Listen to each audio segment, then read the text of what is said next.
when you said I'm starting the stream, I got a notification on my phone. I was like, oh man, if that's Slambo, but it wasn't. It was just It was Twitch.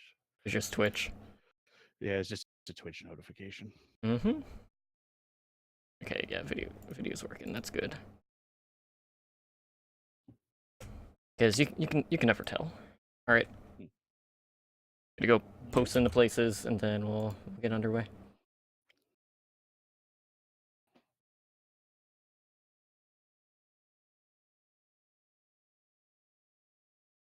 Problem with having too many discords.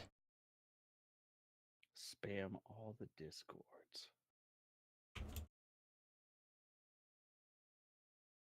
That's right. It gives me time to set up my camera so I can see the kids. That way, if they're gonna get up and move, I have some prior warning. Mm-hmm.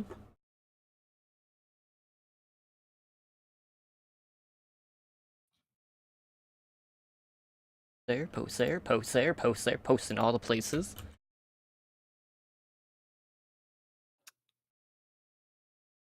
Clearing out all the notifications. Just one by one, right after me. Yeah. But exactly. you're not in all the same ones that I am in. Blah.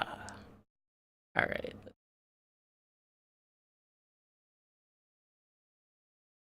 All right. I'm done spamming. And still no Slambo.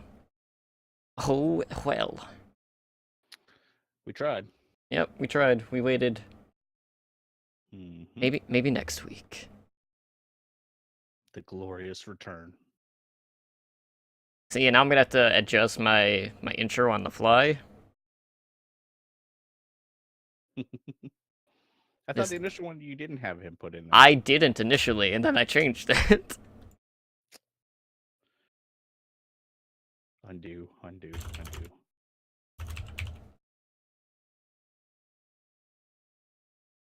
Alright, I should be good. Alright, yeah, let's do a show. I mean, that's what we're here to do, right? Pretty sure. Maybe. Yeah, maybe.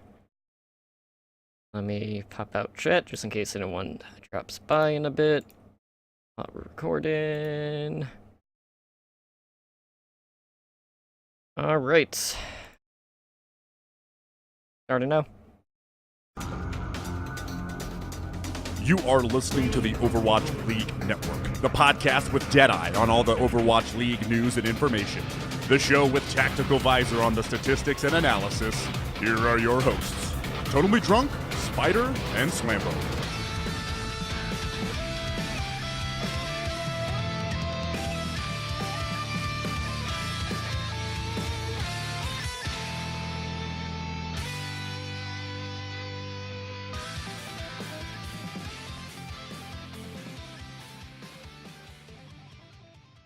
What is up, everyone, and welcome to Overwatch League Network, the podcast with Deadeye on all the latest Overwatch League news, information, and esports analysis. I am your host, Simply Drunk, and tonight on episode 26, we're going to go around the league discussing the latest Overwatch League news, look back at the week that was in Overwatch League, and share our takeaways from the Stage 2 playoffs, and just really, Stage 2 as a whole. But, before we get into the news and introduce you to one of my co-hosts, I just want to take a moment to thank everyone who is hanging out, spamming their emotes over in the Twitch chat here tonight, and any repeat listeners that we do have. Of course, as always, I didn't come alone, even though it still feels like I am alone, because my soulmate, he's not here again. I'm gonna go cry in the corner, and, Spider's just gonna have a one-man show. So, I mean, he's got that kid thing. I have a couple of them as well, so I know how they can impede on your Overwatch, but they're well worth it. So, let him take care of the baby. That's definitely the more important thing. Yes, I can confirm that Slambo is still breathing. He is alive. He is looking after the baby girl right now. She's running a high fever, so taking care of the little one. I don't know if he's still over at the hospital or not, trying to get that situated, but, we waited a little bit, and unfortunately he's not on, so, we had to go on without him. It is with a heavy heart that he's not here, but the show must go on. But, joining me this week, nail in at least one prediction, at least for the finals, is Spider. Spider, we are hot off the heels of the Stage 2 finals, and it just comes to show that we really don't know what we're always talking about, and that you should expect the unexpected, because leading up to the finals, things didn't really pan out how we expected them to, and I'm still kind of just wheeling after that. We wrote Philly off as the longest of shots. And we said, there's almost no way. It has to be like the perfect storm. Well, it happened. I mean, we got a Philly New York final, and it still hit the major beats. We didn't want an all Korean final. I didn't want Seoul in there, so I can at least rag on you guys a little bit. And we got a great match. I mean, we actually got two great playoff matches. We did. Got an amazing semifinal, which we'll go over, and then the final was just I don't know, it was really fun to watch, but each map after the second map, it was harder and harder to watch, because I felt the momentum rising, and I was like, come on, Philly, just wrap this up. I want to see a non-Korean team win. So that's a whole nother argument we can have on the show, like, are Korean teams faltering? Is this the rise of the West? And no, I mean, they just they pulled out that Korean team mojo and just outlasted them and took the championship. I mean, they just, and when we go into the breakdown, I'll talk about it, but they just outplayed them in every sense of the word. So it was a phenomenal weekend in Overwatch. We had a huge week in the game in general. We had a new character released, so there was all that fun, noise, which I'm sure you'll delve into on Heroes Never Die, because that's more in line with that, because we won't see Brigitte till stage 4 now is what it looks like. So, when she comes in, I'm sure we'll dig into that. But it was a huge week for Overwatch, and now we kind of get to take a week off. We get to digest all the changes. I'm sure we're going to see a lot of roster shuffles before the end of that trade deadline. So I am looking forward to kicking back this week and just seeing Overwatch TMZ take full effect. Well, it couldn't be a week without some sort of drama around the Dallas Fuel camp. So, name a more iconic duo: Dallas Fuel main tanks and suspensions. Houston and Bad Tracer players. It was better this past week. Yeah. Because okay, they kind of won.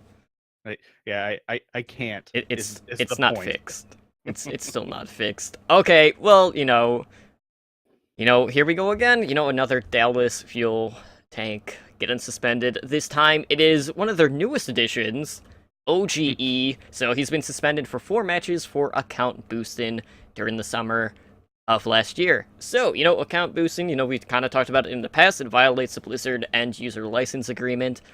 And this suspension, basically it's like 2 weeks after the Fuel officially announced OGE on this roster. Now, I don't know if it's a requirement for, the Fuel main tank position to, just be suspended or fined at some point in their career. So I hope Seagold isn't going to be next on the chopping block on that front. But he's an off tank. He's fine. And that's why Coco doesn't get to play. He hasn't had any of these infractions. So that's when Kai was quoted for saying he lost his way. He forgot the memo that he was supposed to be fined and suspended. But yeah, it is worth noting, though, that when they had released this statement over on the Overwatch League site, they used, the phrasing "as of today."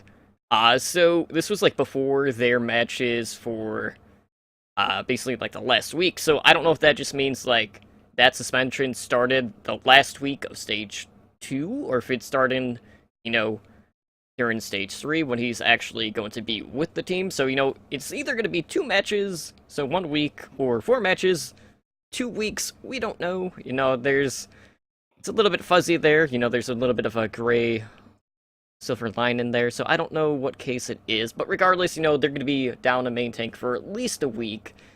But this is not the first suspension that we have seen due to account boosting. We have Sato from the Philadelphia Fusion that's been serving a 30-game suspension, and, really the key difference between these 2 suspensions is the fact that Sato was actually like the operator of the account boosts in business, which is why his has a lot more severity to the suspension as opposed to OGE. But we've seen a lot of shuffling going around with this Dallas Fuel tank line. And we'll talk about that more later on because we did see a new tank kind of enter the fold, due to some interesting circumstances. I'll leave it at that for now. But 4 games, not the end of the world, but really, like, at what point is it going to end for this tank line for the fuel? When they sign Knox, just get it over with and sign him already. I mean, what's going to happen? He's going to get suspended too. I mean, it wasn't surprising that this happened. This had kind of been leaked for a while on the Reddit. There were multiple people posting evidence that he was a part of a boosting ring. And the part that I actually found funny is that he was kicked out of the boosting ring because apparently he wasn't good enough. So he wasn't actually, fulfilling the contracts at I guess they're required to win a certain percentage of games, and he wasn't doing it. So I thought that was pretty funny. But some people have done the math, and apparently, like, the boosting he took part of was like he made like $150. So when you take that into account, what he's making now, you kind of got to weigh what it's really worth. And this could actually hurt the boosting business, which is good because it's not a good thing to do. For good players that say, well, I want to actually make money, and sure, I could boost now, but what if it comes out later when I have a chance at, Overwatch League? So I think it's good. I mean, I'm not surprised. Like you said, name a more iconic duo, and we all saw it coming as soon as that first Reddit thread popped up that said that, I have evidence. And you hit on the Sato thing already. That was an important distinction because a lot of people were asking about that. And Sato was, the best way you can put it is, OGE is like the grunt. He's the one doing the work. Whereas Sato was the boss sitting behind the table raking in the money. That's the clearest way that I can describe it to people, because I've had to describe it to people already. But I would imagine the suspensions probably for the first 4 games of stage 4, just for clarity's sake. They did word it a little weird. Stage 3. All right, yeah. Stage 3, sorry. I just did the top 5 video and I kept changing everything from 4 to 5, and just numbers are hard. Yeah. And so I'm and feeling Slambo's not even here. I mean, yeah. There you go. But yeah, the first 4 games of stage 3 will probably be the games that he doesn't participate in, which I actually am kind of happy because I want to see this new Dallas lineup, which we will talk about, against maybe not such great opponents, because they held their own against the top tier teams. I kind of want to see where they land on the spectrum, because the next team they play will be Shanghai. So you're going from the best to the bottom. I mean, the way some people are talking, I think a lot of people are starting to favor Shanghai in that match, which is going to be an interesting discussion next week when, we're breaking down that first week or just previewing it. But, there's, kind of another ongoing discussion that, it kind of, like, goes back to, another suspension / release that kind of already happened, but, kind of going back to emotes and their usage in the Overwatch League. Well, the Overwatch League has been reaching out to dissuade members from using the Pepe beam. So there is a quote, so I'm going to go ahead and say this. It says, the OWL discourages the use of symbols and imagery which are associated with or used by hate groups, including Pepe the Frog. At Blizzard Arena, it's our policy that fans comply with this policy. We likewise ask the same of Overwatch League teams and players on their social media accounts. So, Pepe signs have been getting taken away from attendees at the Blizzard Arena on site. And Sinatra, he just turned 18. He posted a birthday tweet that also contained Pepe, and he had to remove it. And it's getting to the point where players are actually having to go back and actually delete past Pepe memes from their Twitter accounts. And, it's worth noting, like, Pepe was added to the database of hate symbols in 2016, but not all uses of the meme are used for hate. This is kind of something that we had talked about in the past with, Tryhard7 and all that. But He originally was like created as a cartoon character by Matt Fury, but it wasn't appropriated by the alt-right until 2015. But really, we're kind of in that kind of phase where everyone's kind of just like walking on eggshells right now. So I don't know what your thoughts on this, but like for players to actually like go back and remove like any trace of it might be a little bit too far in my books. It could be. I actually had a really long conversation in multiple discords about this, and it boils down to the most important thing in the world: money, and that's all it's about. Mm-hmm. Right now, Overwatch League is hammering home that they need investors. They are looking for investors in any place they can get it, and the easiest way to scare off investors is anything that could be controversial or related to a hate group, regardless of how it actually is. Like, people in I guess what I would consider the meme culture know that sure, Pepe can be used by hate groups, but 9 times out of 10, that's not how it's used. It's Phil's bad man. So the fact that Blizzard is cracking down on this is purely because of money. And while people in the meme culture, I'm just going to keep saying it now. People That's in the fine. meme culture are arguing like, stop taking Pepe away, stop taking Pepe away. We love it. It's not even a conversation. Blizzard is not going to, cave to that when you have people signing $90 million contracts. It's not even a conversation to have.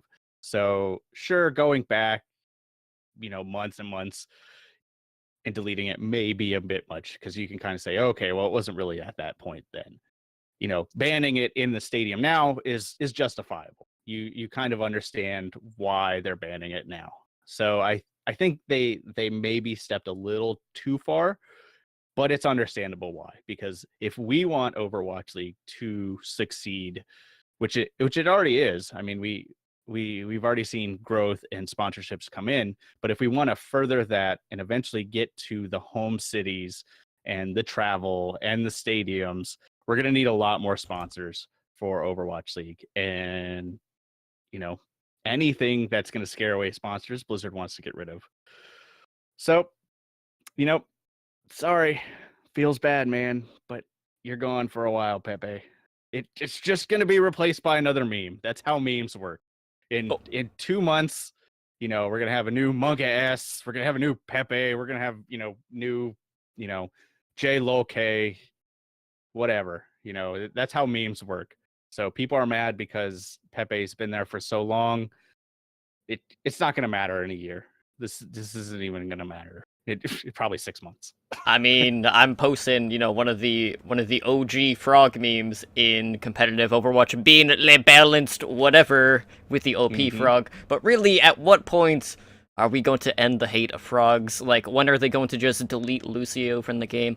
All of that good stuff. They're not going to do that, guys. I mean, money talks in this world, and they need sponsors, and they don't want to be associated, even if memes aren't specifically used for hate purposes all the time. So unfortunately, guys, I'm sorry, but Pepe cannot be freed, but maybe Mendo Kusai at some point can be freed. Who knows? Or they are probably, on the bench together at this point. I don't know. Now, this kind of goes hand in hand with the next thing we need to talk about, and that is we finally had the release of the Overwatch League rulebook. This had come from Richard Lewis, and he had released the full Overwatch League rulebook following the, XQC suspension and eventual release from the Dallas Fuel. And I know there's been a lot of talk about, was this justified, who was in the right, who was in the wrong, all of that good stuff. We're really not going to, go through the rulebook or anything crazy like that.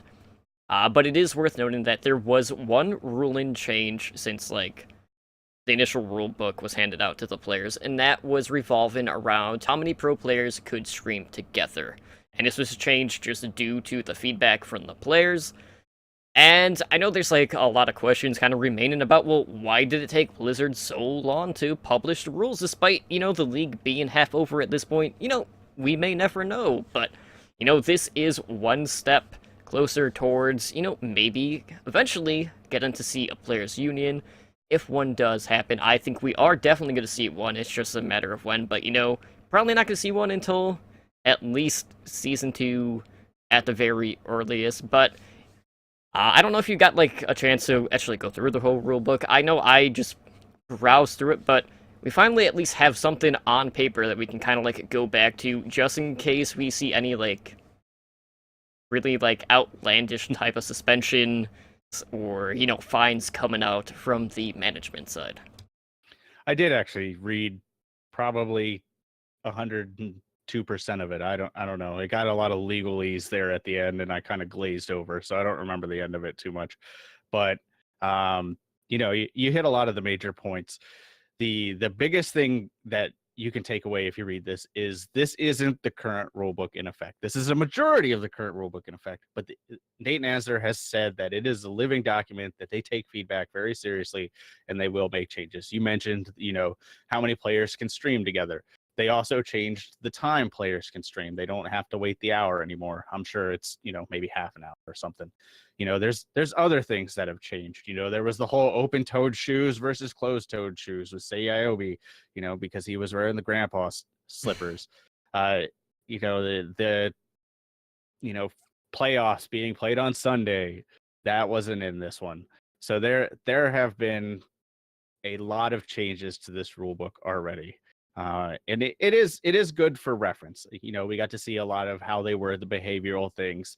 I thought it was really interesting, the basic licenses that the players have to give away when they go into Overwatch League, that basically like their number, their name, their likenesses. They can be on 24/7 cameras. Basically they're giving up like full consent to be on any type of reality TV show that the network, Overwatch League deems appropriate. They said, obviously we're not going to record you in the bathroom. Like, that's straight in there as a clause. Yeah, no finding time mode there. Yeah. So yeah, exactly. I thought that was interesting that they're giving away so much freedom there. But I do also like the parts where they encourage streaming. They say, we're not taking any part of your tips. We're not taking any part of your, your donations, anything like that. That's all you. You're free to collect that. You don't have to report that to us. So, they do show the willingness to further streaming, because that is a big part of the document. And of course, the whole behavior section. I read through that 3 or 4 times, and a lot of people were really hard on the XQC situation. And if you read the behavior section, assuming that not too much has changed, he checked a lot of boxes for things that he has done since the Muma incident.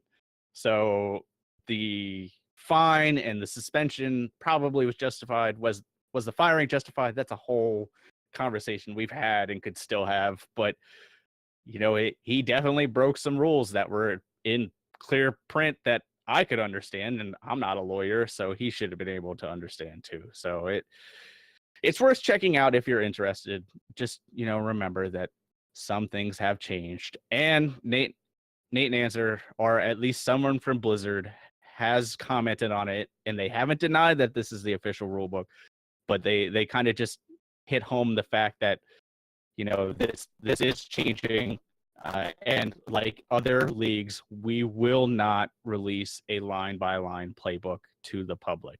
So I hope that changes, but I don't think we'll see this outside of leaks. So hopefully, Richard Lewis has a Google Doc or something. Yeah, absolutely. It did go a little staticky there for just a minute, but it is good. It's alright.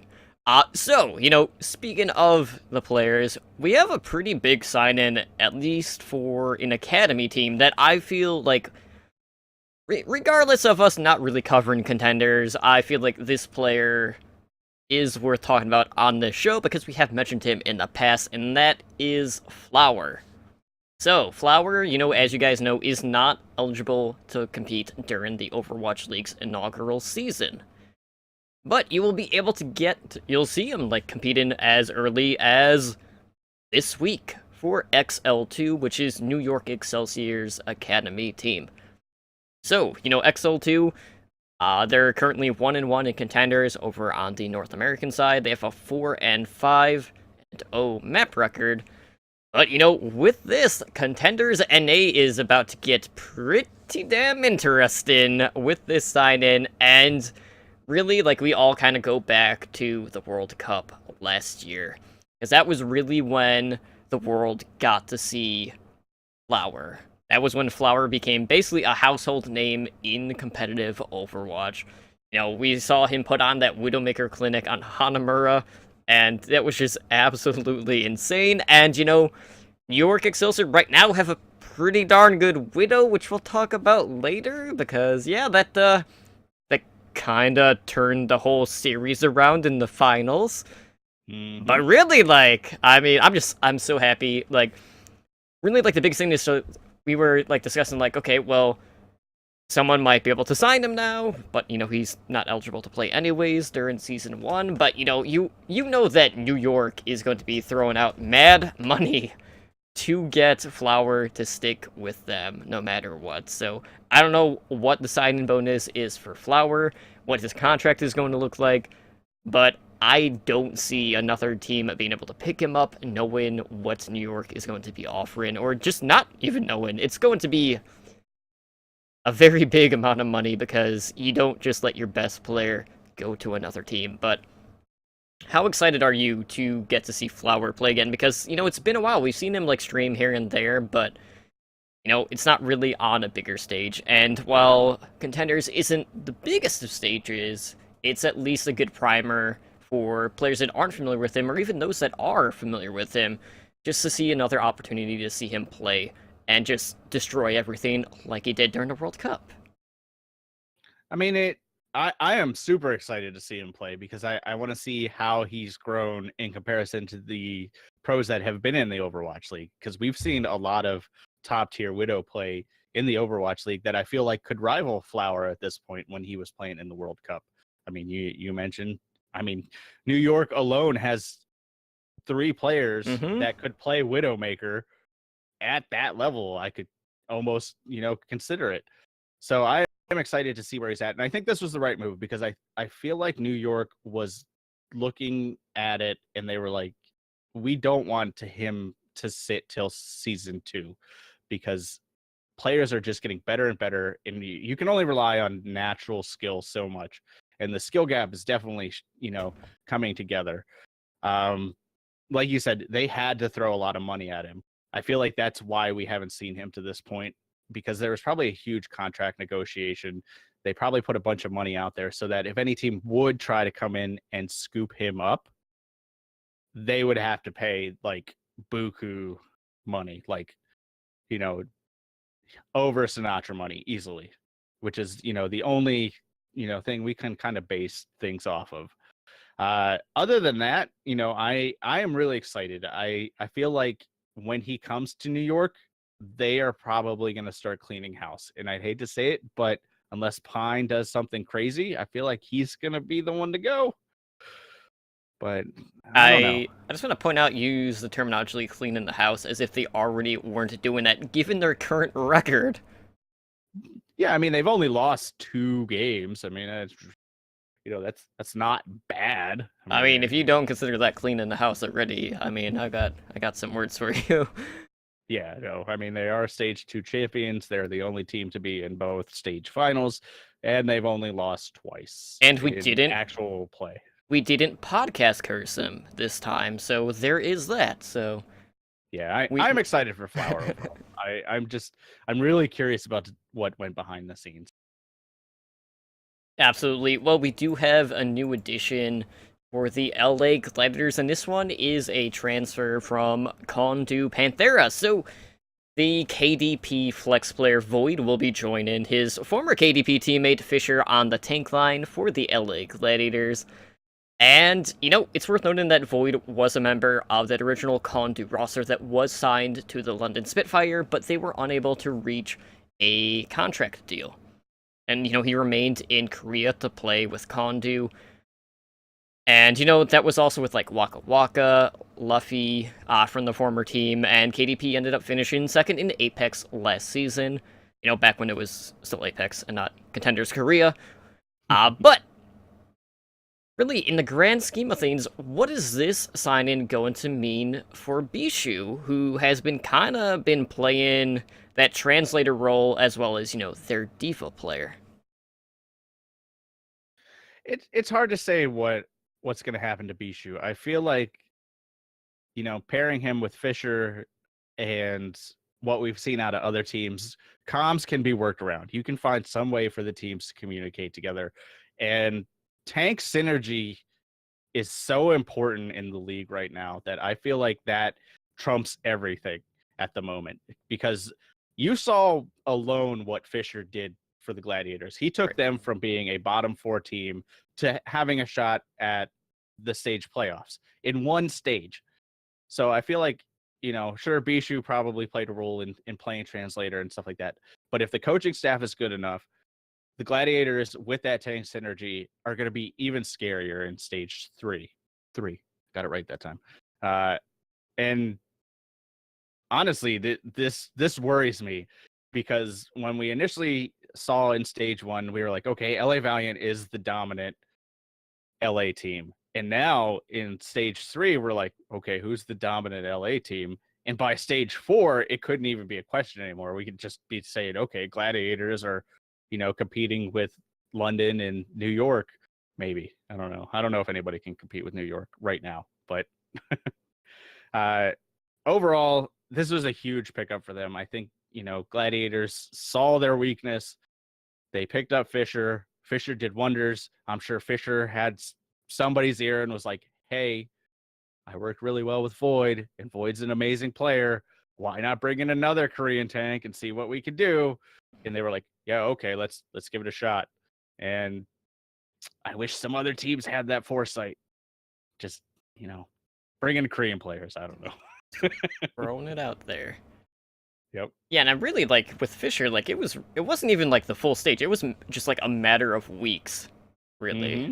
And then they made like a huge leap there. But for those that don't really know Void, let me just tell you that Void is not ironically named. And I say that because all of the ultimates he's eaten over the course of his diva play over in past seasons of Apex, and he was really just a hard carry diva player during the time with KDP. So maybe not so much, this past season.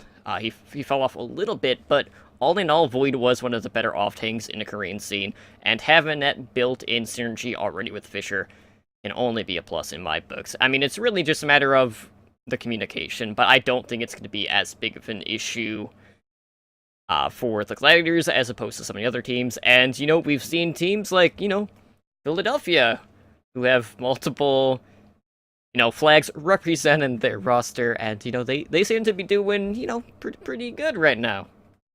Only 9 or 10 or something on the total team for nationalities or something last time I counted. And, they made it work. So I full trust that the Gladiators will do the same. Absolutely. Well, that will be it for the news this week. So let's go ahead and talk about our question of the week. So this week we'd ask you guys, which team or teams do you think will make the jump in Stage 3 to fight for playoff contention that otherwise haven't already this season? So, I I didn't post it on Twitter again. Yeah, that was the thing. Womp womp. I mean, we usually only average like 1 or 2 responses in that regard, but we did get some responses over in our Discord server. So, Spider, why don't you go ahead and let us know what the community thinks? Repaired I-56 says Dallas Fuel. Hopeful, but hopeful. I'll leave it at that. Fox says Florida Mayhem and Shanghai, especially with their new players. Very hopeful. Ednar says Mayhem and the Shock. I'm assuming for the same reasons, the new players. Arcronis, I guess. Arcronis, none. Some will improve, but none will make the jump to playoff contention. So he's hedging his bets right there.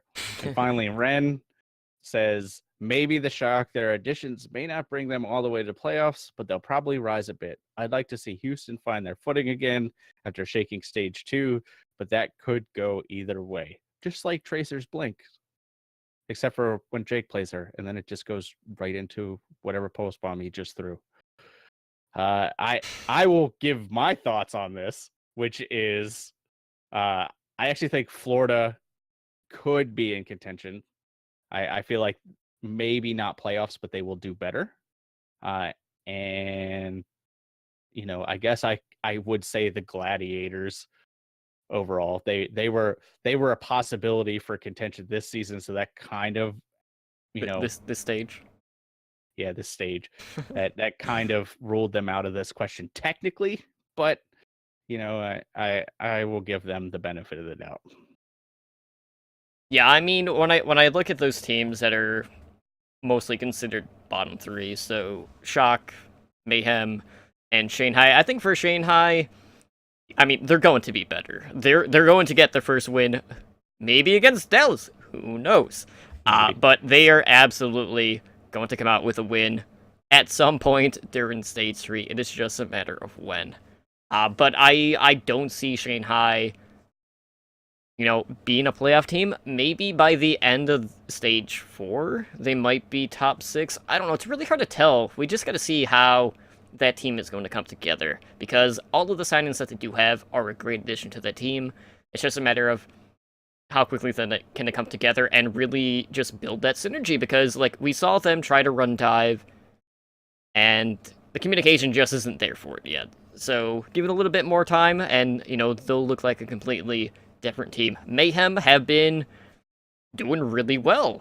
They still have Saya player coming in, so I'm excited to see him play again. But Tavik and Logix have been popping off, so given the success that they've had with the recent coaching changes, they're really a team on the rise. The Shock, I'm still kind of conflicted with, which I will talk about later, but I don't think they'll be a playoff team for Stage 3.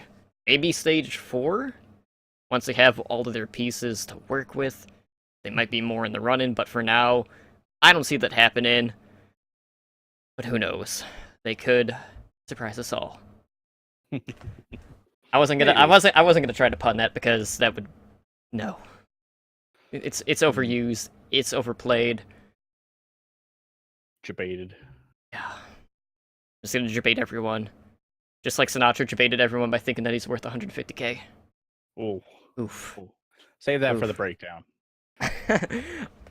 And speaking of the breakdown, we gotta share our takeaways from Stage 2, Week 5, and afterwards, we will discuss the playoffs. So, the final week was upon us, and it was a very interesting week. I mean, we saw a lot of stuff go down leading into the playoffs. So on Wednesday, we saw Philadelphia Fusion defeat the LA Gladiators 3-1, and that put so many different things in motion for the playoffs. We saw the Florida Mayhem defeat the San Francisco Shock 3-2 in Sinatra's debut. We saw the Houston Outlaws 4-0 the Shanghai Dragons, so the Dragons still seeking that first win in the Overwatch League. They're still looking. On Thursday, the one that agitated me during the podcast recording, we saw Houston Outlaws defeat my soulmates of the Dynasty 3-1. We saw New York Excelsior defeat Dallas Fuel, but the Fuel took him to 5 maps, so that was a thing. And we saw the Boston Uprising defeat San Francisco Shock 3-2. On Friday, the Dynasty defeated the Mayhem 3-1. The Fusion defeated the Valiant 3-2, and the Spitfire 4-0'd the Dragons, so Dragons again going 0-8 in maps. So yeah, that was the thing. And Saturday, final day of the week outside of the playoffs, we saw London Spitfire defeat the Dallas Fuel 3-1. So Fuel taking maps off of the 2 top teams. It was a closer 3-1 than you would think too, because there was a couple of points that London took in overtime. So it was a closer match. It was actually very similar to the New York match, with the exception of Volskaya. Yeah. We saw New York Excelsior sweep the Valiant 4-0, and then the Gladiators still had a shot at the playoffs. All they needed to do was win 3-0 or 4-0 against the Uprising, and Boston defeated them 3-2 and play the spoiler on map 1, which just so happened to be their best map. So, LA Gladiators kind of got the short end of the straw with the draw on maps. and ultimately, they came up short, which, led the Fusion to get that third seed. But, we gotta talk about, the Gladiators and the Dynasty faltering, trying to take control of their playoff destiny. All they had to do was win. That's all they needed to do. They needed to win out, and they would be in, and they couldn't do it. Nope. Which created the unlikeliest of situations and completely ruined our playoff predictions, at least for the third seed. None of us picked the Fusion. That was just because of how many things had to be set in motion in order for that to happen. And I don't know, I'm still kind of flustered a little bit because, like, I wasn't expecting it, you weren't expecting it, none of us were expecting it. Maybe Philly was. Not us, though. But, like, you look at it and it's just like, all the teams had to do was win out.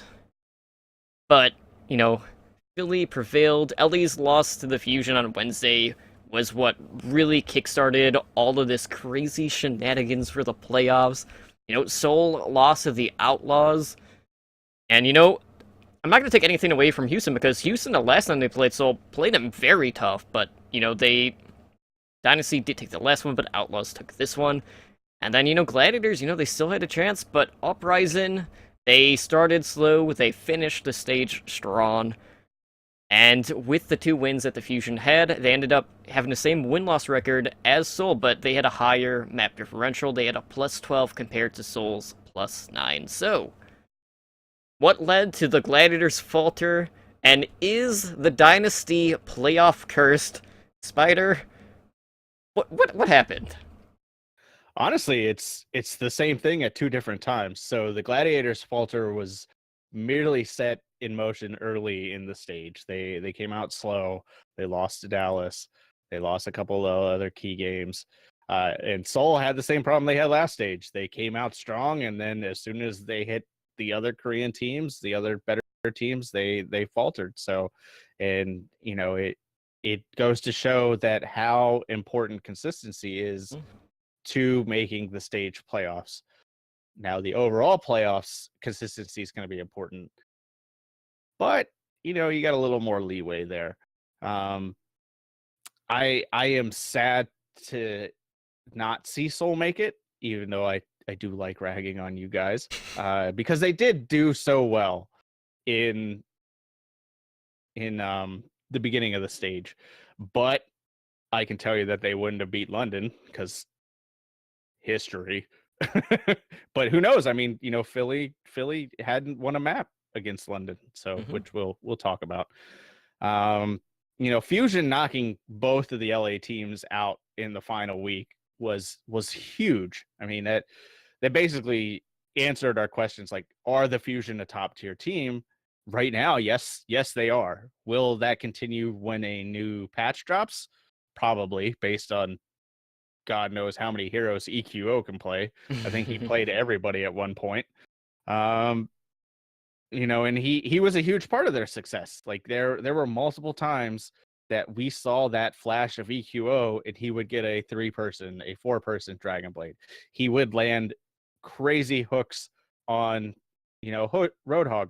He even played Diva at one point and looked like a top tier Diva. He knew where to be. He knew how to peel. I mean, granted, it was in a multi-tank lineup, so it's not that hard. You just follow the large hulking bodies. But he pulled it off. Overall, it was the perfect storm. It was exactly what I said. And I feel moving forward, Gladiators took that to heart and they said, all right, well, we got Void coming in, so we'll make the changes for next stage. And I feel like Seoul are going to take a step back, get out of their own heads a little bit, because I feel like they get to the point where they're like, all right, we are the hottest S in the league right now. We are taking maps off everybody. And then they always hit that brick wall, and then they come crashing down, and they don't really recover in time to make the playoffs. And I feel like they need to take a step back, say, okay, we are very talented players, but we got to get out of our own heads. And I feel like if they can do that, they'll succeed in the long run, because they are an immensely talented group of people. I feel like they could easily be the best squad in the league mechanically. The only thing I would kind of give the edge to New York is they run 3 DPS with Jonak, and that is like their one edge. And it's funny to me that Jonak keeps coming out and he's like, I want to be as good as Ryu Jae-hong. I want to be as good as Ryu Jae-hong. And then finally, like today, something came out. He's like, okay, I think I'm as good as Ryu Jae-hong. And I'm like, yeah, I think we all knew that for a while. Like, you got to catch up. And I think that's what Seoul needs. I think Seoul needs to step back and say, like, okay, we need to be as good as New York, not as good as Seoul.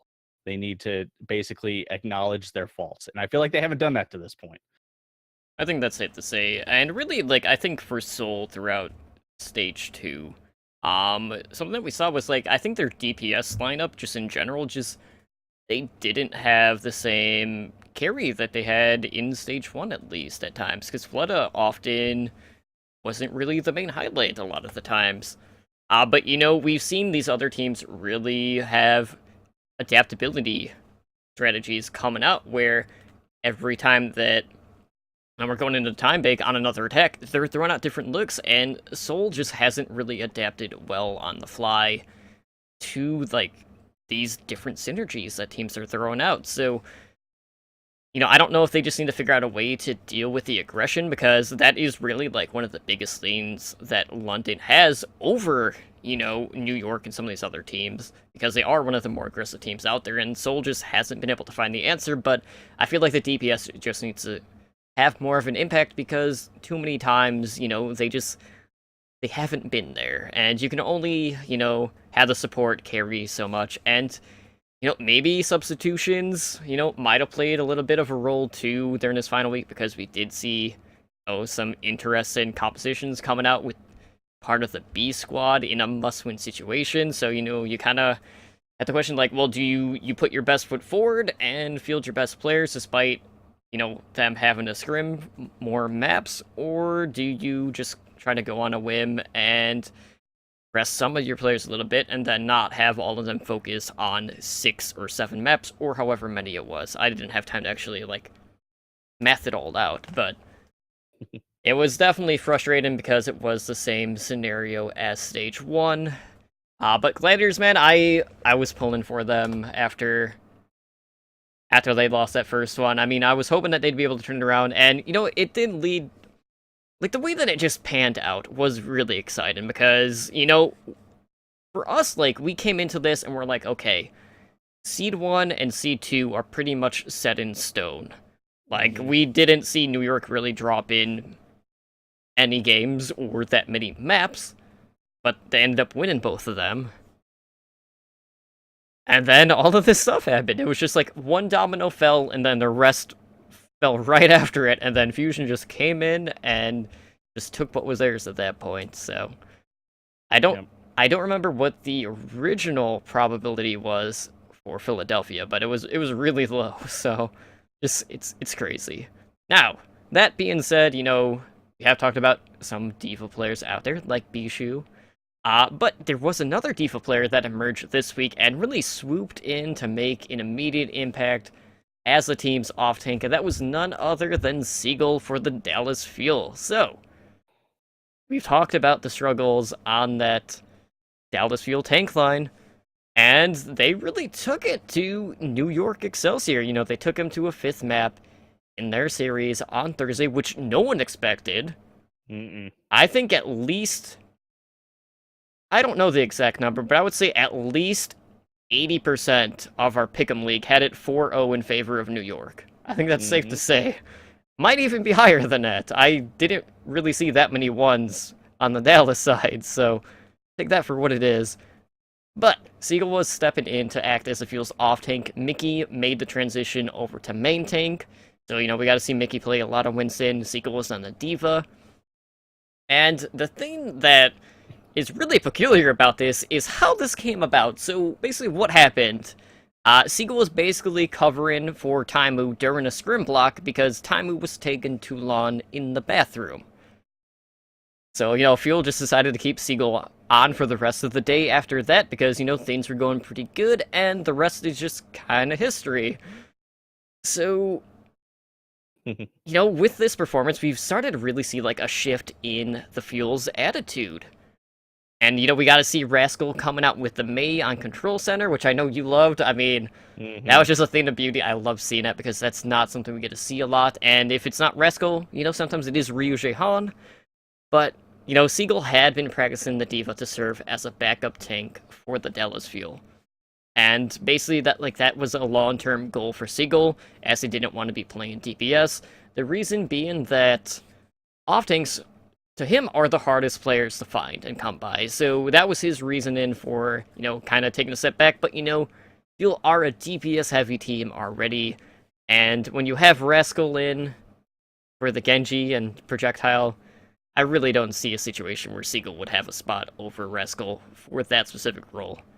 But it's always good to have a backup regardless. So, Siegel had a pretty good show, and, he's always been a player that has had, really good game sense. So I feel like, playing that diva role is, just a natural fit for him. But I just want to get your thoughts. You've been on this rocky roller coaster of Dallas Fuel, and, I have to say, this past week really gave me hope for the Fuel's future, despite, whatever internal issues that they might still be dealing with. And they're still dealing with them. Mm-hmm. If half of Reddit is to be believed, which probably is not true, but Right. I was glad to see them change anything at this point. I mean, as a Fuel fan, you wanted to see something change. The fact that this change happened by accident doesn't instill me with a lot of I guess, what's a good word? Confidence, I guess, is a good way to put it. Mm-hmm. The nice way to put it. So because coaching has been a problem. People at this point have to accept that coaching for Dallas is a problem, and the fact that this happened by accident further proves that coaching is a problem. Because Siegel has said that he had been practicing Diva, but up until that point, he had not scrimmed with the team as Diva. He had been practicing on ladder by himself as Diva. So you can take that however you want it. So he came out, he wowed us against New York. His statistics weren't amazing, but if you actually watch the game, you can see that he went toe to toe with Meko. He knew where he needed to be. Like you said, he has very good game sense. He's very instinctual, which actually really helped the team because Mickey up to this point has kind of been wishy-washy, and that's been his problem. Because he's torn on who to protect. And it Right. also helped that AKM wasn't playing, so, you gotta add that too. It's a whole nother discussion. Mm-hmm. But he peeled for the back line better. He was able to keep Seiwayobi from getting to the back line, and that put Dallas's DPS kind of on equal footing because up until this point, Dallas had struggled to protect their supports, whichever ones they decided to field that week, which is And Taimu. And Taimu, right? And that's a good next point. Mickey actually looked pretty good on the Winston. Not anything amazing, but definitely had a better game sense than Taimu. He timed his jumps a lot better. He kind of knew where he needed to be, and he did serviceable. I feel like once OGE comes in, I actually might think we'll see OGE and Siegel play based off of this past week. And if that doesn't happen, I feel like there will be a lot more questions for the coaching staff, unless there's some huge language barrier, which shouldn't happen. Honestly, you already hit my favorite point, which was the control center composition, which was May, Roadhog, Diva, Lucio, Zenyatta, Reaper, and Siegel came out and he was like, "Yeah, that was out of necessity because we were like, oh crap, we don't have a Reinhardt player." So he said, Rascal said, "Let me play May, and we'll play around that." And New York had no idea how to answer. They did not even touch the point, after the initial fight. They just could not get in. London did a little bit better. They did eventually Dallas to switch to a kind of traditional dive comp, but Dallas still took the point. By that point, the damage was done. So this kind of gives me hope for the league as a whole that there are answers to compositions that teams haven't found. They're just afraid to experiment with them. And the fact that Dallas was pushed into this corner and said, we don't have the capability to run a good triple tank comp because we don't have a Reinhardt player right now, except for Coco.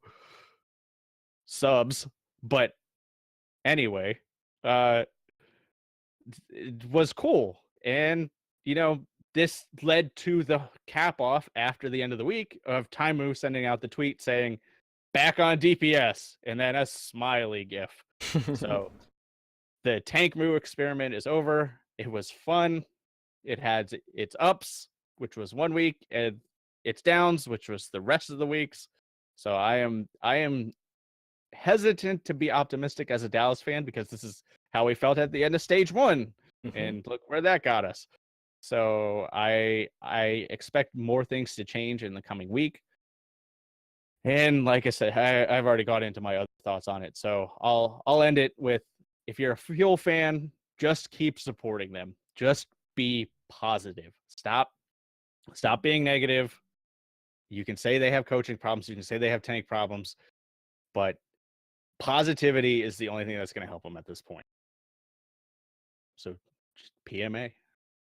Yeah, well, you talk about PMA, and now I have to be negative on another topic. I set you up for that.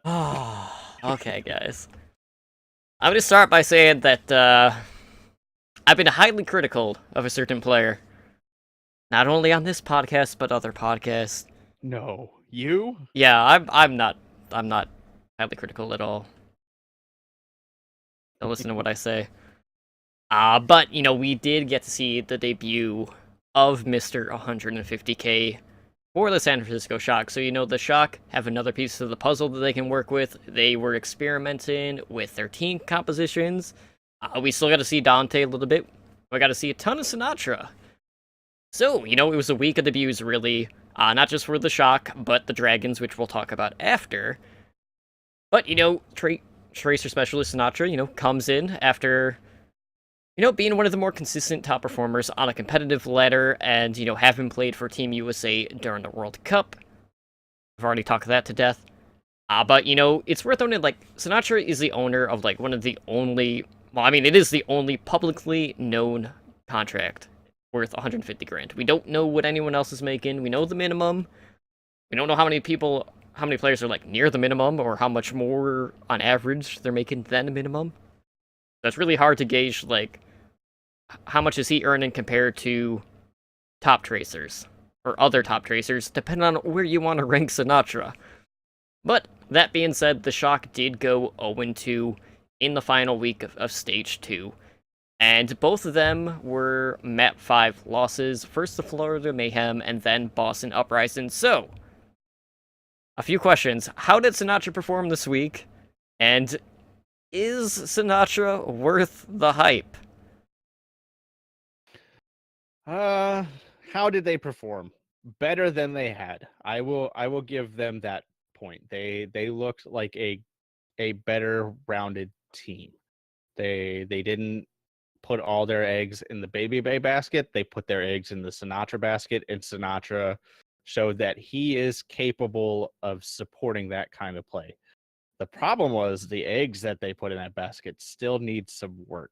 I've talked multiple times about this, but Sinatra is not the answer that team needed right now. They need help in their tank lineup. They are not as bad as Dallas, but they suffer from the same thing as Dallas does.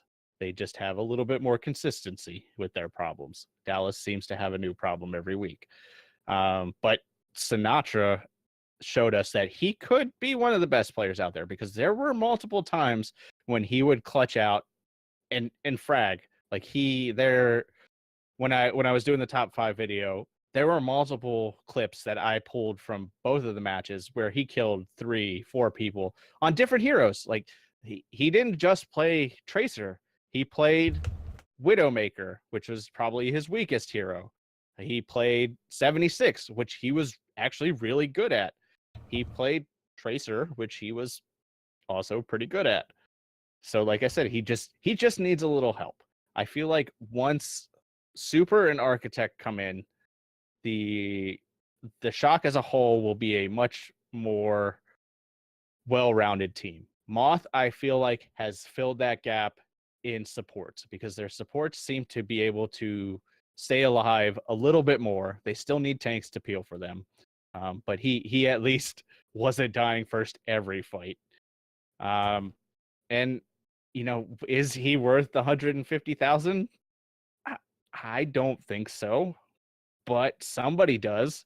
And if he's given the support, I'd be happy to say that I was wrong, because he is a phenomenal player, and I want him to succeed. I think is the best way I can put it. So in the past, I haven't been as critical. I've actually been one of the Shock's bigger supporters, not just on this show, but kind of in general. I actually donated bits to them, so I'm like one of 10 people that have done that, according to the leaderboard. Because I want them to succeed. There are a lot of really likable people on the team, and there are a lot of really talented people on the team, and those two don't always overlap, but it's a fun team to watch, and I hope they get better. Yeah, for me, like, I look at his playstyle, and there are certain things that Sinatraa does that leave him very susceptible to counter, basically. So I'm just gonna go. I'm just gonna go through some of them. I'm not gonna go through all of them because I don't want to list all of them because I don't want to be the negative Nancy of the show. But just a few. So Sinatraa does have a tendency to triple blink in a fight to engage, and not having blink charges can be your downfall because really you have no escape. So that can be very punishable, as can his frantic recalls. So, very, like, early on, like, you could tell, like, the nerves were getting to him, just like they did in the World Cup. He was popping his recall really early, not really getting the full use out of it. And, again, that's another thing that leaves him pretty susceptible because, we did see some replay coming out to try to counter the dive, all of that good stuff. But really, like, it's worth noting, like, when it comes to Tracer play in particular, that has really been one component on these Overwatch League teams that I am the most critical of because of how important a Tracer specialist is for a team. And, you kind of look at the Houston Outlaws, I was very hard on Clockwork at the start of the season. Or even, like, when he was first picked up by the team, because I was just like, wait, what? Like, that wouldn't be, like, one of the first 15 names that I would pull out of a hat if I was going to sign someone on an Overwatch League team that is a Tracer specialist. And, the Outlaws, they have been plagued with Tracer problems, both running it and dealing with it. But Clockwork, he's done a lot better than I anticipated. And while he hasn't been the greatest, he's also not the bottom of the barrel. But, I mean, on average, the Outlaws Tracer play is, like, bottom 3. That's not saying much. Yeah, I mean, I can't disagree with you there. I mean, when you look at the top teams, some of them have multiple top level tracers, and I was going to kind of save this for my overall, but that's exactly right, and I feel like every team needs a top level tracer, at least one. I mean, apparently, if you want to be a top team, you need more than one. Just look at Philly. I mean, we see Carpe play him, and then we see Snillo come out and do Snillo things. Is the best way I can say it. So, I can't disagree with you there. But yeah, I mean, at the end of the day, like, you can't judge someone based off of 1 week. Yeah. This is going to take time. They're still trying to figure out what type of comp they're going to be running. But, like, when I look back at Sinatra's past, being on Selfless, he's not going to have the... I'm trying to think how I should word this. I don't think he's going to have the same luxury as he did having a really good 76, like he did on Selfless, and they just had a different aggression to that team, which is what made them so good, and that really opened up the space for him to be that Tracer specialist carry on that team in particular. But Shock haven't proven to be that good or that aggressive in their playstyle, so it's really hard to say like where exactly he's going to fall in line compared to some of the other Tracers, but for now, like, it's too early to tell. Will I be critical of Sinatraa some weeks? Absolutely. Can he come in clutch? Absolutely. It's just a matter of, can he perform consistently, and can he get his nerves under control, because that's really like the biggest thing. Like, will he be able to keep his composure on the big stage when all eyes are on him, and, having that only known, contract, really, in a public figure, is going to put immense pressure on him. So, he basically has the world weighing down on his shoulders right now, and can he deal with it? I don't know. But I am really curious to see how he does, and, when Super enters the equation, I'm definitely going to be more on board with this team, so I'm really looking forward to seeing where this team is going to progress. But for now, like, I'm not sold on Sinatra without the other pieces being added to this team. I think later on, absolutely, he'll have more space to work with, and he'll definitely be a force to be reckoned with, but for now, it's not enough. But that being said, talking about newer players and new additions to teams, we actually got to see 2 debuts for the Shanghai Dragons. So, they're still looking to pick up the first win, like we've mentioned, but reinforcements are on the way. Just an update, on the reinforcements. Gaguri is in LA. We got to see her, in the audience at least. Gaguri is set to debut in Stage 3 against the Dallas Fuel. And Coach RUI, aka the former head coach of Miraculous Youngster, and Sky, who is their support player. Well, not of MY, but, new sign-in. They have been issued their visas, so they should be heading to the States here pretty soon. But, this is a team that was without their DPS players. Dia and Undead were both out. But they had Ado and Fearless flying in this past week to join the team, and they played immediately. So, we have, Fearless, the former captain / main tank of Element Mystic, who, if you have been paying any attention to the Korean scene the past few seasons, of whether it's Challengers or Apex in general, they've definitely been one of the best teams across the board. And, Otto, he plays a pretty mean Genji. He is that projectile specialist, and we've seen how important, the Winston and Genji synergy is. So, as I mentioned with Sinatra, it's really hard to kind of gauge where, the two of these players are. Because, they came in, they didn't really have that much scrim time with the Shanghai Dragons. Dealing with some jet lag because, it's a pretty long flight. And, it's still really early on, so there is that inability to communicate going on there. So, that is a roadblock for this team, and it will be, definitely be a roadblock, at least initially, for them in Stage 3. But, these two are players that are used to playing heavy dive comps, which hasn't been something that Shanghai has really ran in the past. But, with that being said, how do you think their dive looked, given the fact that that's not something that they've really put time into so far? I mean, if you want me to be honest, it didn't look very good. They took 2 map points, not even map wins, but 2 map points overall for the week. So there is some problems that they need to work through. And I think you're absolutely right. I think it was just, they had just gotten there. So it's not a good gauge of it. And we won't really get a good sense of what this team can do until probably week 3 of Stage 3. By then, I feel like they will be firing on most of the cylinders that they have. The team will have, at least worked out the bare basic minimum of kinks that they have. And we will get to see how their dive actually functions. The Auto Fearless combo left a lot to be desired. I mean, London basically BM'd them all of Gibraltar. Jester played Widow, which Jester is the Winston player, so no brain, no aim, Widowmaker main. What? Yeah, yeah. So, they knew that Shanghai was a weak team, and we saw it. Now, when Gaguri comes in and Sky comes in, and hopefully Dia comes back, I'm not banking on Undead for various TMZ reasons. But Dia could come back. I feel like this team is going to make forward progress. I feel like they're going to start picking up a win here or there. Hopefully it doesn't come against Dallas, because I will never hear the end of that one. But it's from possible. me especially. Yeah, exactly. From everybody. I mean, your exact quote during the New York game was, "I can't believe Dumpster Fire is taking New York to a game 5."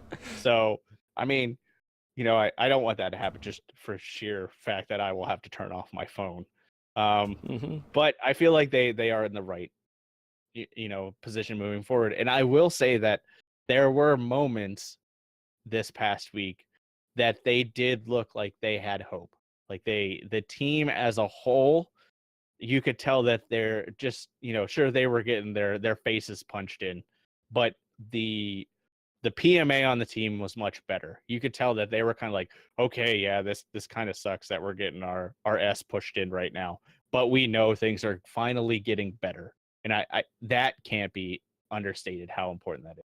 So I am looking forward to see what they do in stage 3 after they play Dallas. Fair enough. And they did see a lot of fanfare in the arena over the Mm-hmm. weekend too, which was really nice to see. So I think that's probably going to be something that we see more of here going forward. With Kagiri going to be in the lineup here very soon. So really, it's just like I just want to see whether or not the Koreans can adapt that dive mentality on this team and really just work that in, because I feel like it's going to be rough at the beginning due to communication, but in the long run, that probably is their best bet at succeeding here in the Overwatch League. And, really, they're already at the bottom. Can only get better from here. Right. So there is that. Well, that being said, let's go ahead and talk about our power rankings. So, some pretty interesting stuff happened. We had a lot of tiebreakers this week, and one team in particular saw a huge jump due to a three-way tie, but they got it because of the map differential. So, Woo! top ranked team probably shouldn't be a surprise anymore at this point. I mean, they're not really flying under the radar since they've only dropped 2 maps, or 2 games. That is the New York Excelsior taking the top spot, Stage 2 champs and all. We have the London Spitfire coming in second. In third, we have Philadelphia Fusion. Fourth, Seoul Dynasty. Fifth, LA Gladiators. Sixth, this is a team I was talking about, the Houston Outlaws. They bumped up 4 spots due to the tiebreaker. I blame you on that. That was all you. I mean, they beat Seoul, so I gotta give them some props. And they didn't just beat Seoul; they made Seoul look bad in some of those maps. So I had to give them some credit. That's true, but I don't think they've looked as good as a team that is just below them in 7th, and that is a Boston Uprising, who have really turned things around despite Kelix and the Rollerblades. So who knows? In 8th, we have the LA Valiant, and I gotta get sidetracked here for just 1 second and say, I thought it's been interesting to kind of see how everyone's been talking about transparency with teams, right? Yeah. And a lot of that comes from the Fuel, and then a lot of it's because of the Valiant, because they've been doing that inside the Valiant series. Mm-hmm. And people have been riding them because of that, because they've seen like how some of their management is acting. And it makes them not want to be fans of the Valiant anymore. And I'm like, well, it's either you want transparency or you don't want any. But, like, people are, like, so torn right now because, like, now they know too much and they don't like what they're seeing, so... It's like everything else. Moderation is the key. Mm-hmm. You want transparency for the stuff that matters and keep the other stuff under the rug. Like, do we really need to see Agility's left out in the parking lot thinking he's not on the team anymore? You could write that off as a skit. You could say that was planned, but look at that dude's face. He was like, wait, what? Like, Mm-hmm. he's not that good of an actor. So regardless of what happened, there is too much transparency there, not enough transparency in other teams. They just gotta find a happy medium, man. Just I think the Outlaws have kind of nailed it. Like Yeah. they do the press conferences afterwards. They're very candid, but they're also very restrained in their answers. They're like, look, we know we suck at Tracer. Next question. Like, they're not throwing people under the bus. If anybody, it's Jake throwing himself under the bus. He's like, I know I suck at Tracer. Okay, what's your next question? Like, this is a dumb topic. Let's move on. Like, we've already addressed this. Whereas like the Valiant are like, oh, okay, well, Agilities did bad. Let's talk bad about him for a while, or Silk Thread, poor Silk Thread. I mean, Silk Mm-hmm. Thread went on his stream and basically said he's never going to get to play again on the starting squad, which may or may not be true. Yeah, I missed that clip because they deleted it.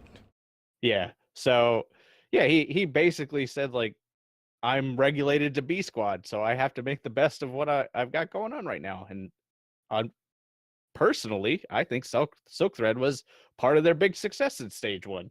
So that seems like a dumb move to me. But who knows?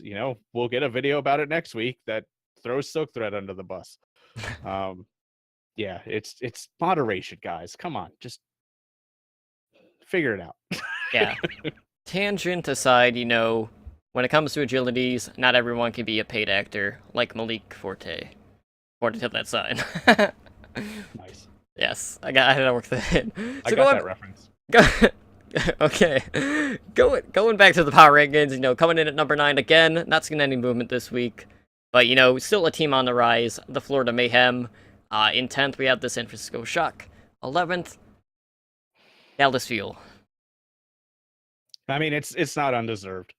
I told you I have to be honest with my team. It's not undeserved. I hope they get higher. As a fan, I mean, nobody wants to be a fan of the Cleveland Browns. You're just kind of sucked into it and stuck there, like the Cleveland Browns. And I don't want to be a fan of the Cleveland Browns. That's why I support the Fuel and not the Dragons currently. Well, what could change next week is we could see the Dragons in the 11th spot and the Fuel in 12th, depending on if the Shanghai Dragons win. I mean, we could see the Valiant in the 12th spot, depending on how many players quit the team if they keep exposing them. That is also true, but yes, guys, Dragons, still not getting a win so far, so they are still on lockdown of 12th place. But that will lead into our stage 2 playoffs discussion. So, again, what a whirlwind weekend it was. So on Sunday for the semifinals, we saw the Philadelphia Fusion defeat the London Spitfire 3-2. And we'll talk about the finals after. I think it's better to just separate the two. So I know you have a ton of notes on the playoff stuff, but I'm just going to go through. I have minor notes, not a whole lot, but I know you definitely kind of deep dove into this. So, the Fusion came into the semifinals having not taken a single map off of the London Spitfire this season. Kind of like the Spitfire Dynasty effect going on there. And, Spitfire in this series has set a new record time on Kings Row. They actually captured that initial point in 29 seconds. Crazy. Fusion forgot to play that point. I don't know what happened. Yeah. But what did happen is Snillo came in one of the highest pressure situations that you can put him in because they subbed him in for map 5 of the series. And, he's such a young player. Talk about expecting the world out of one of your players to come in, cold. That's not to say, he wasn't, practicing in the back, because I'm sure he was. But still, you're not seeing the same level of competition, probably, in what he was practicing on. But, he came in a high-pressure situation, and he came through in spades for the Fusion in that one. And really, it's just the Fusion have really challenged expectations in the league after their playoff performances, in the semifinals and the finals in itself. And, the unlikeliest of scenarios came through, and, I mean, there's really just not a whole lot you can say, but, the DPS lineup for the Fusion, they really came through. We saw the diversity, we saw them, bringing people in and out. We saw Carpe doing Carpe things. He's not a fish out of the water when he's getting, headshots to the dome nonstop. And yes, he did see a little bit of fatigue going into the finals, but all in all, Carpe, I mean, what can you not say about this guy? I mean, there's just so much going on with him on his Widow play and his Tracer play. Probably one of the top 3 on both roles, maybe? At this point? It's up for debate, definitely. But all in all, not what we were expecting. We thought London would come in, take whoever they were facing, really, because we were predicting them to win over whatever the third seed was going to be. And here you have the Fusion taking them to Game 5, pulling it back and advancing to the finals to take the New York Excelsior. But Spider, I want to get your thoughts on this. What did you take away from this series in particular? Yeah, so I mean, in the interest of time, I had like a map by map breakdown, but I'll hit the major points. I mean, when the game started, we saw London flex their dominance on Watch Point Gibraltar. They full held them, and it looked like it was just going to be business as usual for London. What really changed the whole game, and I think actually what won them the match, was Nepal, the second map, when they came out with their super high, dive heavy comp on and beat London with that. London kind of took a step back, and then they switched to a triple tank heavy, like brawling comp. And at that point, that's where we really saw what Philly was capable of. And I would argue maybe next to New York, they are the best team in a brawl. Like just a straight up unplanned, just get on the point and fight. And that's mostly due to Fraggy and Poco, because those guys are everywhere, especially Fraggy when he gets on Reinhardt. I don't know what it is, but that guy seems to have like a 30-foot hammer. He got his Earth Shatter before the point unlocked multiple times, which is ridiculous. So I think that put the fear of Philly in London. They finally had to say, okay, we can lose a map to them. I feel like Hanamura was kind of a good back and forth. And London really just lost to the brawl again. That's all it was. London, was able to hold defense for 7 minutes, and then they lost a straight up brawl fight. And then at that point, the momentum had switched, and Fusion full held them. Fusion came in at the last second to stop them from taking point A, and just beat them. That's all. That's, you can go watch it and you can just see London break down in calling targets. Like they just split off and start trying to hit whoever they can, whereas you can see Fusion just moving as a group, hitting people, and that was impressive. Map 4 was a misstep for Fusion. I feel like they could have shut it out, but they tried the tactical Hanzo, which worked up until the third point. And then they had to switch to Widowmaker, close it out. But then they tried it again. And that was their mistake, because at that point London expected it, they knew how to play around it, and then London just came in and did it. So that was a coaching misstep, or a player misstep. And it's worth noting too, in that situation, London was playing shield heavy, and having to use your scatter arrow to try to win the shield battle at that point is not how you want to be using Hanzo, and that really just made it super easy for the Spitfire to deal with. Yep. And then like you said, that the fifth map, they opted for a weird composition. Like you said, they brought in Snillo, but they put him with Carpe. So they basically put two you could consider hit scan players. Snillo's kind of really known for Tracer, and he has played Sombra in the past. Carpe, same thing, kind of Tracer, 76, Widow, not really a projectile player. So the fact that they ran this, and Snillo put up the Sinatra money. That's where the money should have went, right there, because he put up what we expected out of Sinatra. He was landing pulse bombs. He was, converting kills. There was one point where they got behind London and just systematically him and Fraggy took out London's defense from behind. They also did it to New York. So I don't know why New York didn't pick that up later. But, Snillo put on a clinic, and I feel like London wasn't prepared for that. And I feel like at that point, London wasn't ready for a team that was even more aggro than they were. And that's exactly what they got with the Fusion. So it just kind of leads me to think that if you want to beat an aggressive team, you just have to be more aggressive than they are. So overall, it was a phenomenal match to watch with a good back and forth. I actually liked the semifinal better than the final, just in terms of gameplay. Just because we'll get to it. I'll wait. So, but overall, I think it showed exactly what I said. I think to beat an aggressive team, you just got to be more aggressive. Yep, so looking at the finals, New York were kind of coming into this. They were prepped for a Stage 1 finals rematch with the London Spitfire, but that didn't happen. It was the Fusion that ended up taking that one to advance to the finals, and, it just wouldn't be a stage finals without the reverse sweep. Okay, so a few things. Libero, this is someone we've talked about on the past. This is someone that we've kind of debated about who is the best DPS player. Well, I think Libero, with the performance that he had in maps 3, 4, and 5, I think he has cemented himself as the best flex DPS in the league with that performance. He basically just took control of that series on Volskaya, and he didn't look back. We had, we got to see that Tracer duel between Snillo and Sibyolbi, and I wouldn't necessarily call it a duel in the sense that Snillo ended up ignoring SBB quite a bit, and that created a ton of pressure on New York.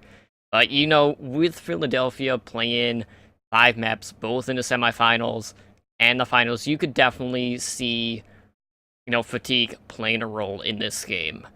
I think it affected Carpe the most because, Carpe in the semifinals was getting headshot after headshot, and we just didn't see that same sort of consistency in the finals that we saw from him in the semifinals. So, really, in such a grueling series, you can't expect him to play at 100% all the time. But, the LW Blue Curse has been broken. New York picked up a huge win. They didn't lose another finals, which would be absolutely horrendous if they did again as, the top seed. But, Philly, they went toe-to-toe with the 2 best teams in the Overwatch League in 10 maps. They took the best teams to a 5th game at both series, and, they split 1-1. But all in all, Jonak, again, between Jonak and Libero, maps 3 through 5 were just absolutely insane. I don't think you could expect anything more out of those 2 players in particular, but, Snillo, I think all in all, was probably the standout, at least for the Fusion, at least for me. Definitely. I mean, I think the big part of Philadelphia's success is you never quite know what they're going to do. That will change. Now we do have some new maps in stage 3, so we'll see how they decide to use Snillo, because Snillo was kind of their Route 66 specialist. And it surprised me that New York did as poorly as they did on 66. Now they still were able to stop him from completing it, but they did eventually lose the map. As soon as they saw Snillo and Carpe, they should have known what was coming. They should have known it was Right. going to be the Widowmaker Tracer. They should have known how to counter that going into the game, and they faltered. There was multiple points on that map where they could have done things differently earlier that probably would have helped them. And I think that's really what led to Philly taking that first map. The second map, honestly, it was just a brawl, and same thing. Roadhog, Junkrat, they just brawled them out of the point. But New York, tried to mow them over with the late Ferris swap. It didn't really work. So overall, it was interesting. I mean, it was interesting. I will say, how do I want to put this? New York could have won the second map had they done things differently. They could have won the first map had they done things differently. I feel like that was a coaching error. I don't feel like their play was indicative of what the results were. Now, Philly was firing on all cylinders at that point still, because Carpe was still hitting shots. Snillo was doing what he needed to. EQO was definitely doing what he needed to. But the one point for me on the second map was Philly decides to concede the point on Control Center with 90% capped for New York. So Philly disengages with 3 of their players. They say, okay, we need to take a step back. New York at that point should have pushed them. Instead, they wait at the point. They say, okay, whatever, we'll take the fight at the point. And then they lose because Philly's that good at brawling. And Philly takes the map. That was the point to me that said New York could have taken that map. They just made a bad decision. The other maps, it's like you said. I mean, I can break down stats. I can break down everything. Honestly, it was just Libero and Jodak crapping on the Fusion. So I don't know what it was, but the Fusion could not kill any people on NYXL. So maps 3 and 4, the Fusion accumulated 18 kills combined for 3 and 4. Just to give you an idea that Snillo and Carpe had 18 kills alone on Route 66. So I don't know what it was. I went back and watched the matches again today after pulling that statistic. I don't know. They just could not kill him. It's like anybody they tried to target, there was somebody to peel for him, or they would get away. It's I it's I don't know. It's that Korean ultra instinct. It's the best way I can put it. They just could not finish the kills. So the last map is really where it's decided. It's Watchpoint Gibraltar, which, feelings on Watchpoint Gibraltar aside, it's a fun pro map to watch because there's a lot of verticality. There's 3 very different sections of the map. It's good to see how teams adapt during that, and that's exactly what New York did to win it. They adapted to various points. They adapted to whatever Philly could throw at them, and Philly did not. And you actually see it at the end of the map, and it's probably mostly due to fatigue. But Fraggy falls into his old ways of jumping in and then just dying. He gets too aggro. He says, all right, I'm going to put the team on my shoulders and go forward. Whereas up to this point, he had kind of been a little more restrained, except, when he was brawling on Reinhardt, which is what he does. But when he was on the Winston, he was much more restrained. He still was aggro for a Winston, but he kind of knew where he needed to be. But there were multiple points, especially on the second point. He dies very early and New York takes it. But I can't say it was Fraggy's fault they lost. It was just New York executed the last map better, and that's what won it. It was the best 2 teams of the stage playing against each other easily. Philly has been on the rise since week 1. When EQO came out, we were like, oh wow, this is a very different looking Philly team. And then they played Shadowburn for a couple of weeks. They kind of faltered. They had middling success, but then we saw EQO come back in, and they just shot back up again. So I feel like going forward, this team is going to be very scary. I feel like they are learning. Fraggy is learning. Poco is learning. We got to see a new look out of Poco when he played the Zarya, which was, one of the rare instances we got to see that so far. Normally he's been regulated to D.Va. Overall, it was phenomenal. If you haven't seen it, go watch it. If you've seen it, go watch it again.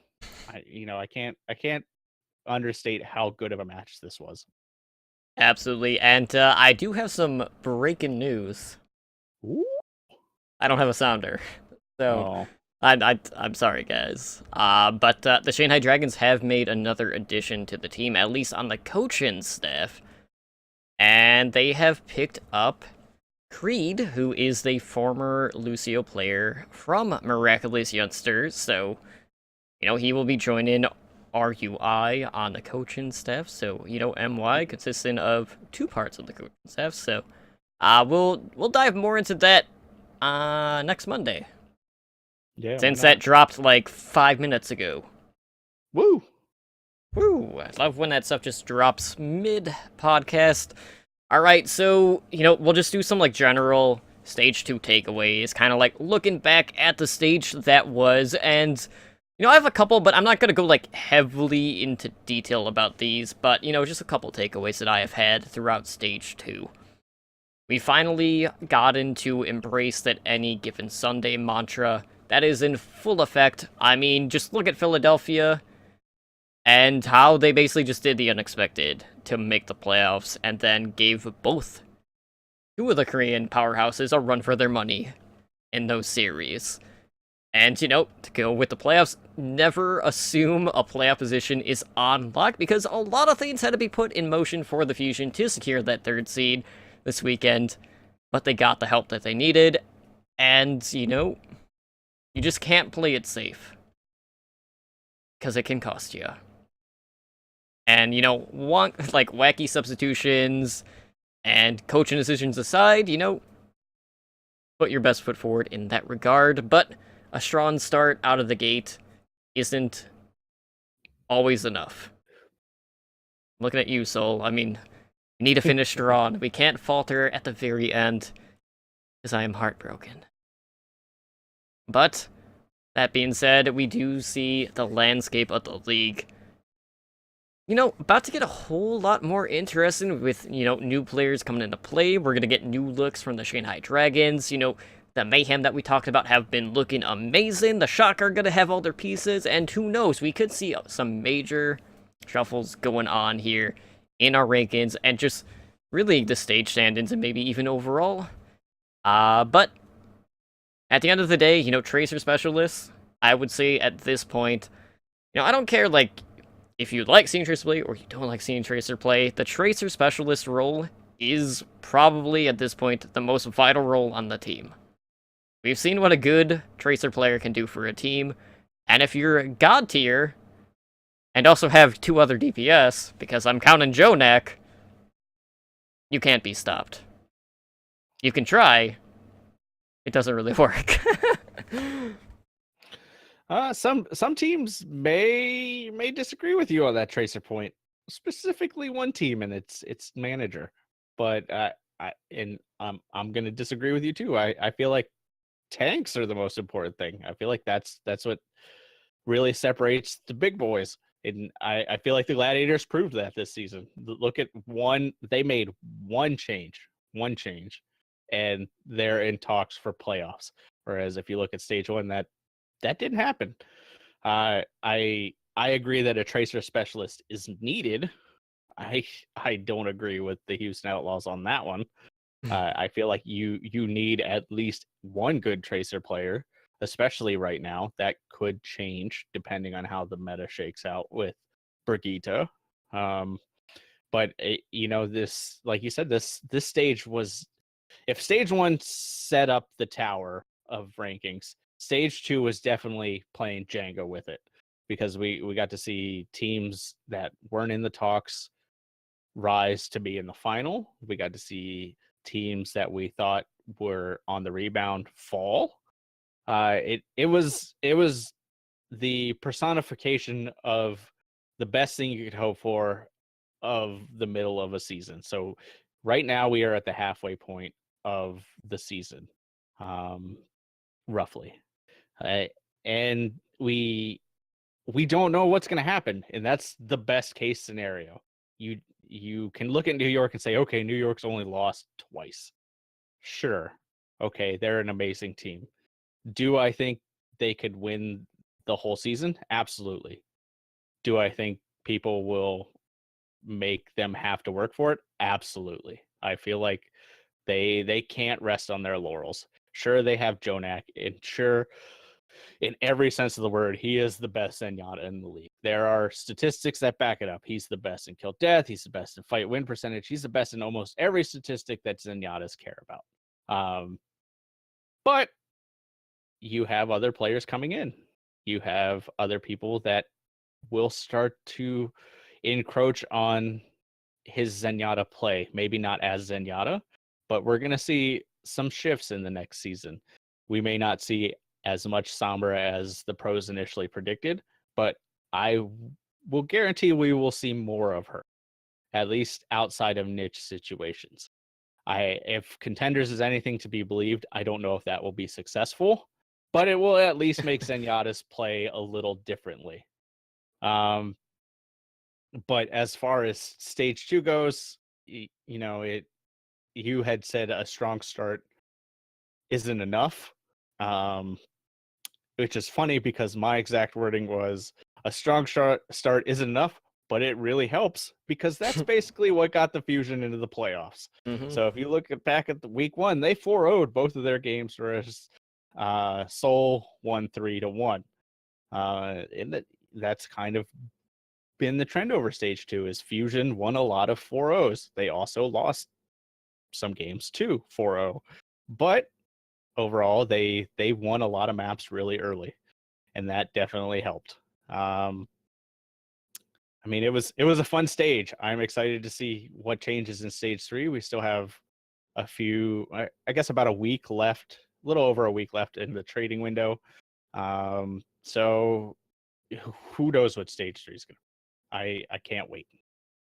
Absolutely. So yeah, definitely next week, guys, we will get you prepped for that initial week of Stage 3. But let's go ahead and close out the show tonight. So if you would like to help us out, guys, one of the best ways to do that is to go leave us a review over on iTunes or your podcast app of choice. Any sort of feedback or constructive criticism is always welcomed, because that will offer us some insight on how we can make for a better listening experience for you guys.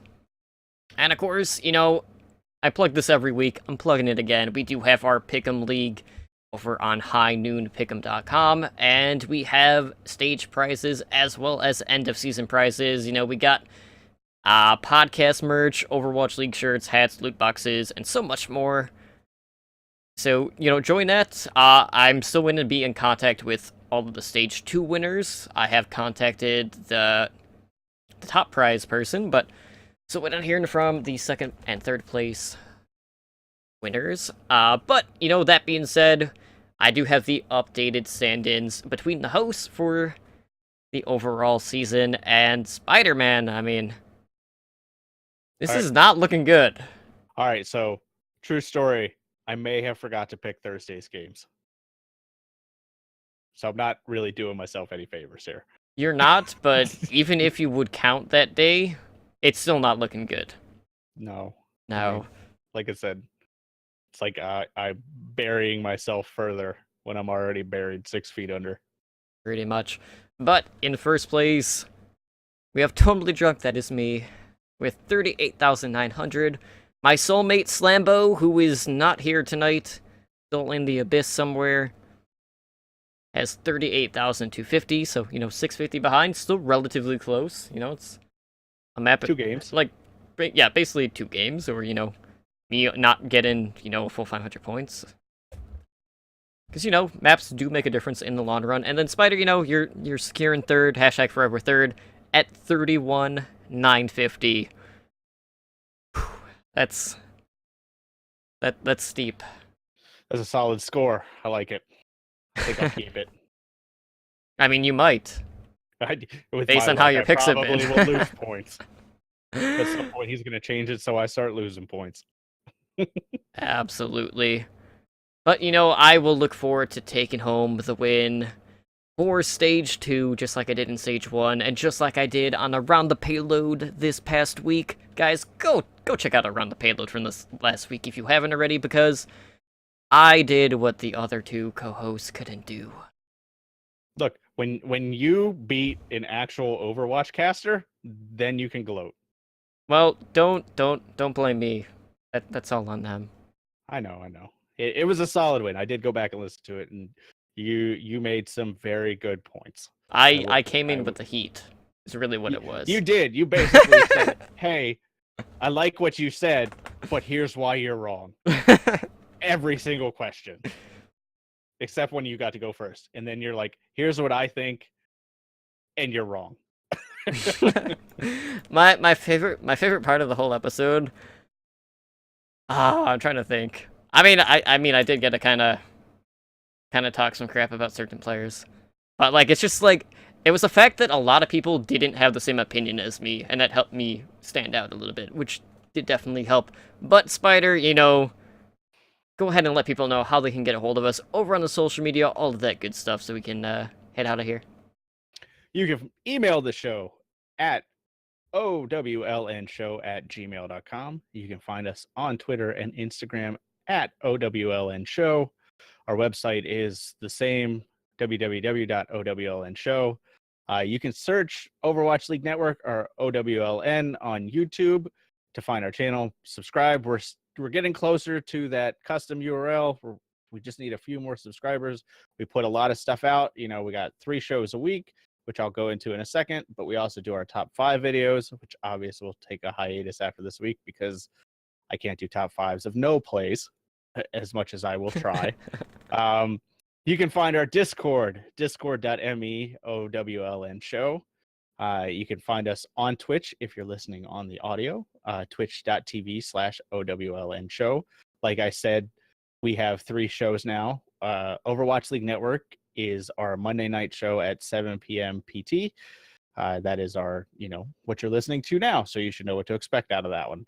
I would The hope. back cap is our tier 2 Path to Pro show. That is Wednesdays at 7 p.m. PDT. Like I said, Path to Pro. And then we have Heroes Never Die, basically our variety Overwatch where we talk about, we do some, pro stuff, but we also go into the more Literally everything.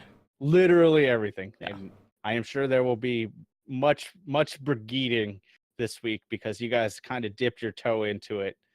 But I hope Ednar has played more because I always like to hear his thoughts, and then I like to argue with him why he's wrong. So, but that show is Thursdays at 5 p.m. PDT. We are a Twitch affiliate now, so you can show your support by subscribing to the channel. So please do that. All proceeds go directly back into the show, helps us out, helps get Slambo out of the void, prison, whatever you want to say. Eventually, he will come back. But if you would like to reach him, you can find him on Twitter at SlamboverWatch or Twitch TV /Slambo, which I know has been kind of dormant for a while. You can find me on Twitter at SpiderGD. You can also find me on Twitch at Twitch TV /SpiderGD. And I actually streamed there. I streamed our game night last week from my perspective.